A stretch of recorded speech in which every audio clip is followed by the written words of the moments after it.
Hello and welcome to this session on quality management and specifically addressing risks and opportunities.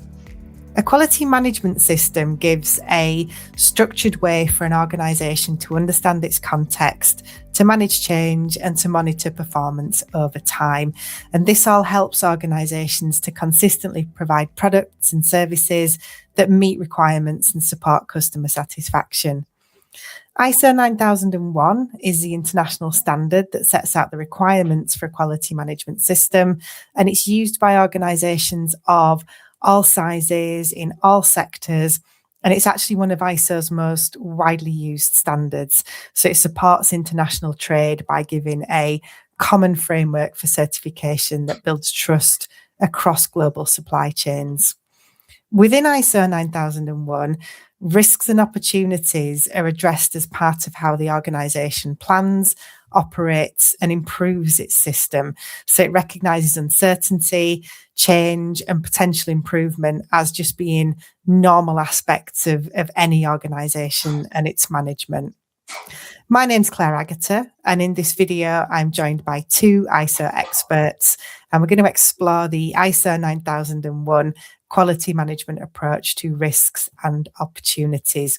So firstly, I'm going to ask our presenters to introduce themselves. And Sam, I'll come to you first if you can tell us a bit about yourself, please. Sure, thank you, Claire. So my name is Sam Somerville and I am an independent ISO consultant.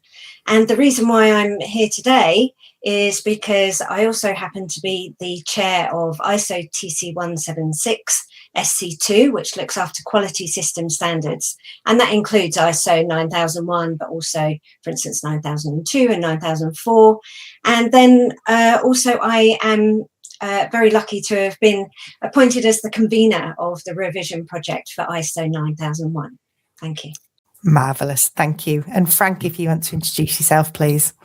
Thank you. My name is Frank Herdman. I'm a lawyer by trade and a consultant to small and mid-sized companies. And I'm in standardization in risk management and security management, and very keen on the integrated management system. Thank you. Thank you both very much. So let's kick off. We've got a number of questions that we'll use in today's session. And the first question is really setting the tone. What is the quality management approach to risk and opportunity? Thanks, Claire. So, well, to set the scene, organisational risks and opportunities don't exist in isolation. They come from how an organisation operates within the world, its own context. And changes in interested party needs, expectations, or that environmental environment of the organisation naturally introduce uncertainty, which brings us on to risk and opportunity. And ISO 9001 recognises this, and it positions the quality management system as a structured way to respond to risk and opportunity. So from the outset, we're not talking about the management of risks and opportunities as a separate activity, but as something embedded into how an organisation itself operates. And so a common misunderstanding, actually, you can see on the slide here, we've got the plan, do, check, act cycle, which I'm sure that many of you recognise. But one of the common misunderstandings is that risks and opportunities are only addressed under planning in clause 6. And in practice, that's not the case. They need to be integrated across the whole quality management system. So ISO 9001 does use the process approach, and it used the plan, do, check, act structure shown here to embed that consideration of risks and opportunities throughout planning, operation, evaluation, and improvement. And this means that organisations really should be addressing risks and opportunities as part of how processes themselves are designed and controlled, and not as a standalone exercise. And so for me, very much so, and for ISO 9001, the focus is on integration of the management of risks and opportunities within the system rather than a separate method or tool. Thanks, Frank. So let's go back a step and understand what risk is actually in ISO 9001. And in our setting, very much risk is understood as the effect of uncertainty on achieving intended results of the quality management system. And in that quality context, this typically relates to whether or not processes deliver the expected outcomes, whether products and services meet the requirements, and of course, whether or not the customer is satisfied. And so risk is then associated with undesired effects. So examples of those are, of course, that failure to meet the customer expectations for the products and services, or process failures themselves. The key point here, though, is that risk is linked directly to the effectiveness of the quality management system. Thanks, Frank. So, and that leads us on then to risk-based thinking, which is not at all a new concept in quality management. It's always actually been embedded in ISO 9001 through, as we discussed earlier, planning, review, and improvement activities. So what 9001 2015 did was to make that more explicit. It linked it to understanding the context and determining risks as the basis for the planning and implementation process. In effect, that replaced, at that time, the need for separate preventive action concepts by integrating it actually into how the system operates. And so organisations are expected to think proactively about what could affect their intended results. And from an ISO 9001 perspective, that establishes how risk-based thinking is embedded within the quality management system. And the latest revision actually builds on this further by recognising that focusing only on risks can limit, in effect, how organisations plan and achieve their intended results. And it therefore brings in greater clarity to the role of opportunities in reinforcing that they are not simply the opposite of risks, but a distinct concept that supports achievement of desired outcomes rather than risk, which is avoiding unintended and undesired outcomes. And that provides a clearer basis then for understanding opportunity and opportunity-based thinking within a quality management system. Now the question is, what is opportunity? ISO, in its core rules, avoids defining opportunity. It says explicitly in its explanations that it's not defined, but the typical dictionary meaning can be used and provides a typical dictionary meaning as a time or set of circumstances that makes it possible to do something. And this is exactly what the glossary guidance used in the ISO 9001 family of standards says. So opportunities include circumstances that would allow the organization to boost customer satisfaction or improve commercial successes, develop new or improve products or services, improve performance or efficiency of processes. Mind, though, that pursuing opportunities can introduce risks. On the other hand, risk can be reduced by changes that create opportunities. So this is a complex issue. You should keep in mind, it's not a standalone issue, neither risk nor opportunities. Marvellous. So thank you both for setting the scene. So the next question is, what is the evolution of risk and opportunity in ISO 9001? Well, here you can see a figure that has been developed within ISO TC 176. A risk concept paper considered whether risks and opportunities should be addressed together. And you can see on the left side of the screen the issue of risk-based thinking, starting with the risk at the bottom. And on the right side, you can see the opportunity-based thinking with opportunity at the bottom.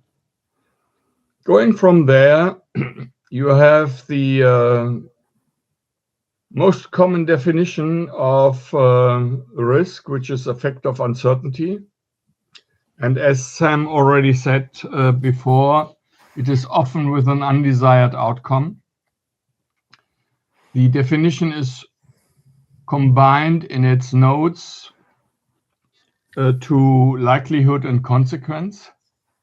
And on the right side, you can see opportunity, which is a potential for desired effects. Of course, influenced by uncertainty. And it's connected to capability and capacity of the organization. Both can be a change in the context of the organization. And while risk needs to have actions to address risks, which are basically corrective actions or preventive actions, you see on the right side that opportunities, actions to address opportunities, which are often connected to innovation and improvement. Both sides will in the end be improvements to the organization. Risk and opportunities in quality management are, while risks are generally considered to reflect hazards, harm, or negative consequences, as we said before, opportunities are generally identified based on data related to improving products, services, processes, or business operations. Opportunity-based thinking focuses on recognizing and acting on favorable conditions arising from changes in context, capabilities, or objectives. Opportunities for improvement are not the same and are part of ongoing activities to enhance performance of the organization. As you can see, risk and opportunity are linked but distinct. They can be determined and addressed through separate processes. Treating them identically can obscure the intent and lead to inappropriate actions. Sam, you can go into more detail. Yeah, thank you, Frank. And so the key point there is you mentioned that they need to be treated differently. Not treating them differently can mean that you miss out on the benefits that could otherwise be achieved. And in the revised version of 9001, that's exactly what's happened. So 6.1.2 is now specifically focused on actions to address risks. And from my perspective, again, going back, I think the key message here is on the middle bullet, which says plan actions to address risks, including how to integrate the actions into the quality management system and evaluate their effectiveness. And this is really where it's so important that they need to be integrated in order to deliver that optimum value. Actions are planned and implemented within the system and its processes. And that ensures that risk is addressed as part of those changes to the quality management system, rather than as standalone activities.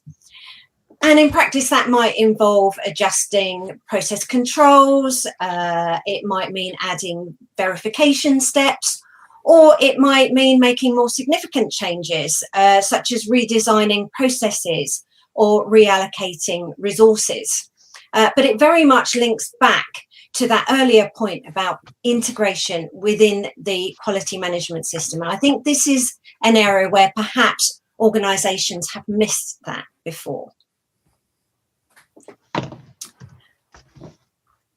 And And so clause 6.1.3 is a new clause in ISO 9001:2026, and it focuses on actions to address opportunities.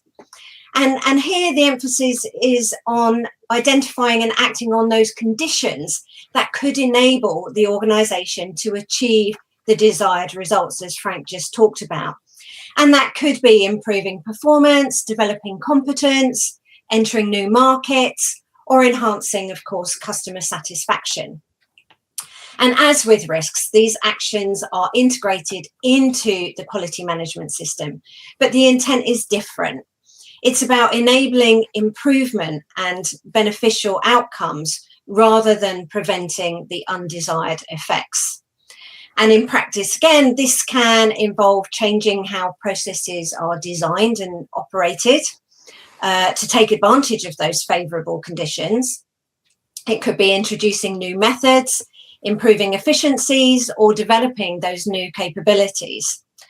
And in some cases, it might also involve more strategic decisions, such as entering those new markets, adopting new technologies, or reshaping ways of working to support those future objectives. So the focus is very much on recognising and responding to opportunities in a way that supports achievement of intended results and that longer term improvement. And this is supported by the new Annex A of ISO 9001:2026, which provides clarification rather than any additional requirements. And it explains how risk-based thinking and opportunity-based thinking support decision-making within a quality management system. And it reinforces that the concepts influence how processes are planned, implemented, and controlled. And importantly, it confirms that there's no requirement for any kind of formal risk management methods or documented processes.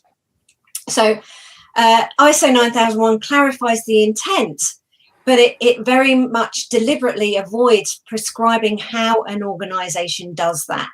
We tell you what, we don't tell you how. That's for the organisation to determine.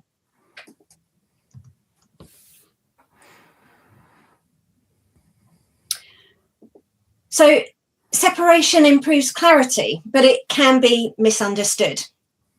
Separating risks and opportunities can create challenges if it's misunderstood, and if identical methods are continue to be applied or documented, for that matter. A reminder then that in practice, the purposes of actions to address risks and actions to address opportunities are different, and so the approaches should be different.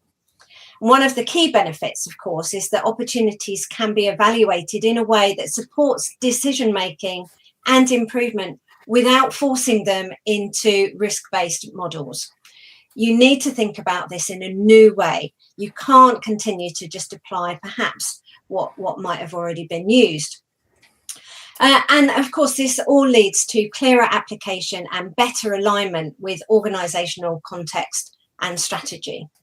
So while 9001 separates risks and opportunities, their connection often becomes most visible when organisations are managing change. Thank you very much. So tell us more about the role of change in risks and opportunities. First of all, I'd like to point out that change can be a trigger for identifying risk and opportunities. The organization should consider or shall consider whether changes give rise to risk or opportunities. The outcome of consideration of change can be influenced by the information available and how it is interpreted. So you always have to consider who is interpreting the issues. Accurate information and clear communication of changes support the effectiveness of monitoring and evaluation of associated risk and opportunities. But what is accurate? Accuracy is always depending on perception. And last but not least, this all needs to be monitored by top management. Top management should consider changes to organizational context and the effectiveness of actions to address risk and opportunities. This is part of the management review that top management shall always do. You can see me going from should to shall. Should is a terminology we use when we talk about recommendations, but here we are in a standard that gives requirements, and requirements require the use of the word shall. Thank you, Frank. If you wouldn't mind, I'd just like to take 2 seconds just to jump in there as well. Because when we're talking about change, it's so relevant to every organisation, even those that don't have a system based on ISO 9001. And particularly in the current environment that we're in, you know, change is so intrinsic in everything that happens these days. And so, you know, it's such a core part of any management of risks and opportunities, is to understand the change and think about how it applies to your organisation. Thank you. Thank you, Sam. And I think I'm coming back to you now as well for a summary of quality management and addressing risks and opportunities. So just to summarise then, risks and opportunities often arise from change, as we've just talked about. They generally arise from change, and they reflect the uncertainty that change brings in achieving the intended results. And risks are typically associated with potential undesired outcomes, while the opportunities relate to achieving the beneficial effects of that change. They are linked, but they are absolutely not interchangeable, and they should be addressed in ways that reflect those different purposes, as we've talked about. ISO 9001 continues to provide that structured framework to do this, while also allowing organisations flexibility in how they apply it. Yeah, as I said before, it's the what, not the how.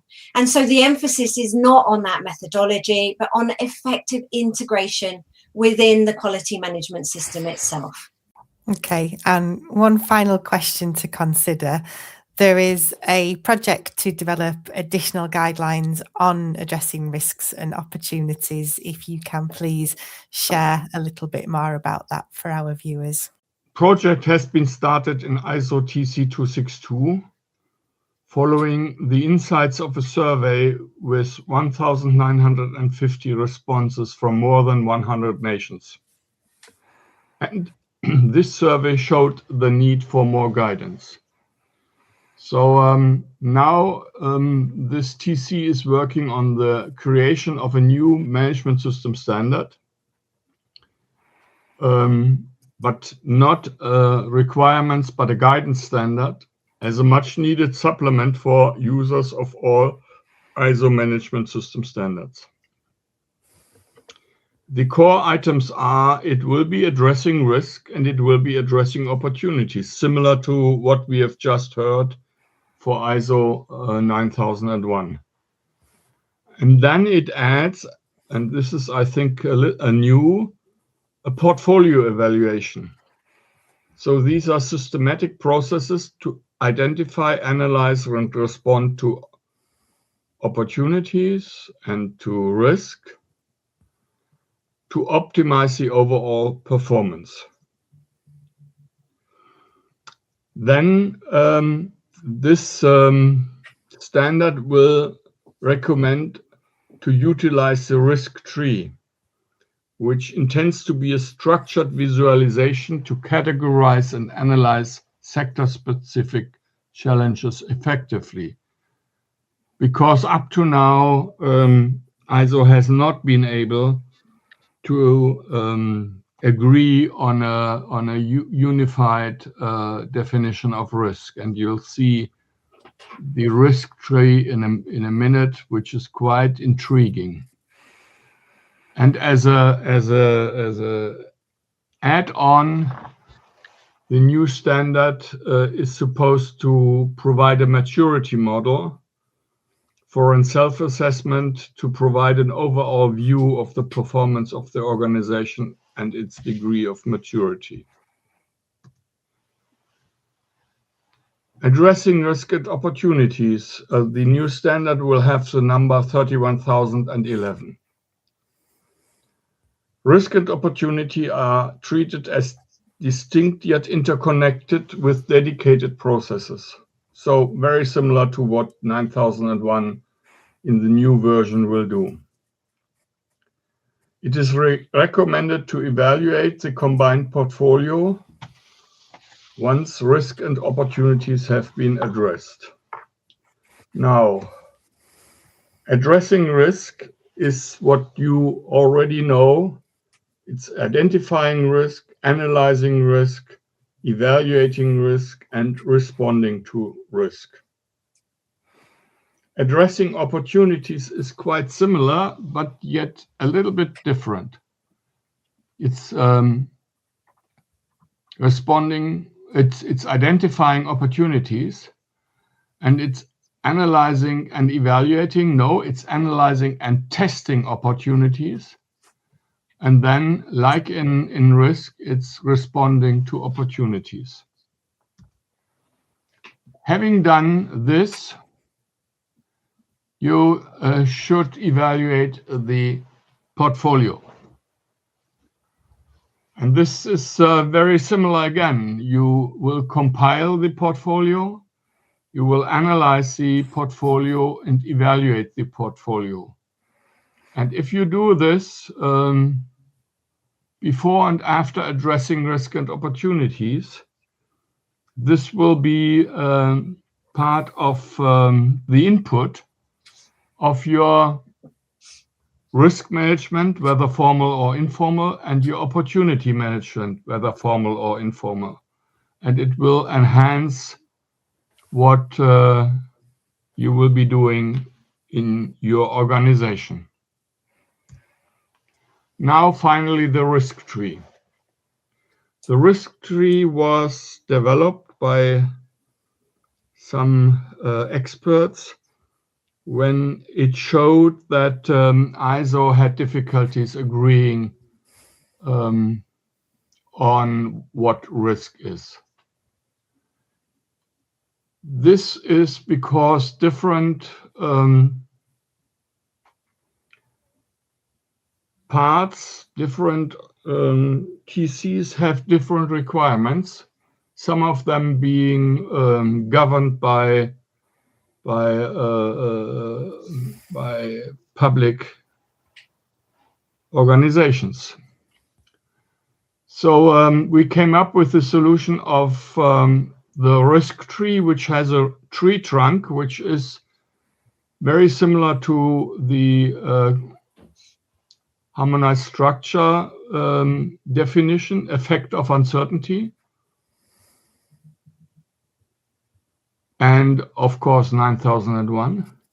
But then this tree has